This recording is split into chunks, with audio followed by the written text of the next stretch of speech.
Howdy.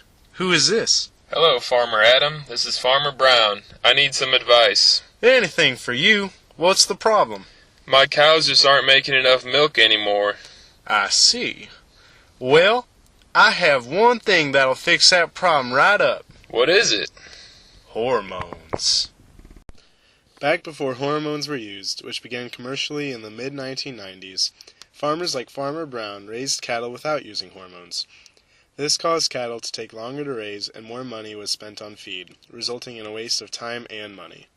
To combat this, farmers began using growth hormones. In 1994, Monsanto, an agricultural biotechnology corporation, launched recombinant bovine somatotropin, or RBST, onto the market under the name Posilac. For clarity's sake, Posilac, RBST, and recombinant bovine growth hormone, or RBGH, are synonymous with each other and can be used interchangeably. This product allowed farmers to reduce the overall amount of time spent growing cattle and money spent on feeding them. Since this made young animals gain weight faster, it reduced the amount of time before a farmer could slaughter them for the meat industry. Posilac can also increase the production of milk in the dairy industry. Dairy cattle that have been treated with Posilac for most of their lives produce 10% more milk than their naturally raised counterparts. While when it comes to milk production, the general notion is that the more the merrier, this does come with drawbacks, especially for the cow. One of the concerns revolving around the use of growth hormones is related to an increase in mastitis in cows. Mastitis is an udder infection that can be caused by a number of injuries to the cow's udder.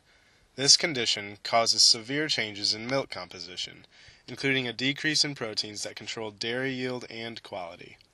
Since more milk is not necessarily a good thing if it's lower quality, farmers treat mastitis once it arises with antibiotics. These antibiotics find a way to leave at least a trace of themselves in the milk produced.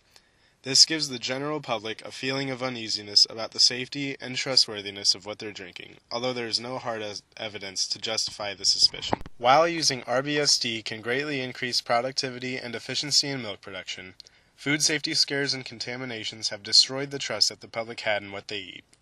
If you need an example of this, just think back to all of the foods recalled in the past few years due to a public health issue that stemmed from it.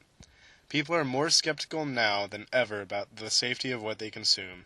For this reason, milk treated with RBGH is hard to swallow. Consumers are concerned about several different things with hormones in milk. The first is that they are afraid of residual hormones being left in the milk as we drink it. This paranoia should be put to rest, though. Even if RBGH were still in the milk, it is a hormone that has nothing to do with human anatomy and wouldn't affect us. Remember that the B in RBGH stands for bovine, meaning it is incompatible with our anatomy and just would not fit with us. However, IGF-1, insulin growth factor, which is also found in milk, has been linked to different kinds of hormonally induced cancers, such as breast and prostate cancer. Milk treated with RBGH does contain slightly higher amounts of IGF-1 than untreated milk, and by slightly, we do mean by incredibly small margins. The level of IGF-1 in hormonally raised milk is well within the range of variance in natural milk, meaning natural factors such as the age of the cow, environment, or gender have more impact on IGF-1 levels than adding RBST would have. Although there is no truly conclusive evidence on the topic, the American Cancer Society has no concern about dairy consumption affecting cancer risk. Another concern is that the hormones in dairy play at least a minor role in the early onset of puberty in children. However, there is no evidence that proves this thought. In fact, data from the CDC suggests that early puberty is not due to hormones in our food, but is more likely tied to improved health and nutrition.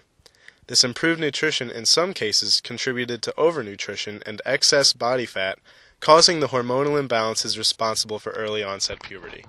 Although these scares exist in society, the U.S. government and the FDA have worked together to come to the conclusion that hormones used in cattle do not have a negative effect on humans. In 1993, the FDA approved the use of RBGH. When doing this, they first conducted a worst-case scenario in which they explained that an infant could consume 1.5 liters of hormone-treated milk per day, and the infant's normal daily production of IGF-1 would be affected by far less than 1%. Surveys show that 90% of consumers want food labels to include hormone content. Because of this, the U.S. government requires companies to include these labels. Overall, the The U.S. government finds that hormones and antibiotics used in cattle do not have a negative effect on humans, but all of the findings are far too inconclusive. As long as there is a shadow of a doubt that RBST could have health implications on humans, especially involving cancer, then the public will not want to consume it. Considering the only way to reach a conclusion would be to conduct a long-term, wide-range study on the matter, which would be very costly, we may never have a final answer to our question.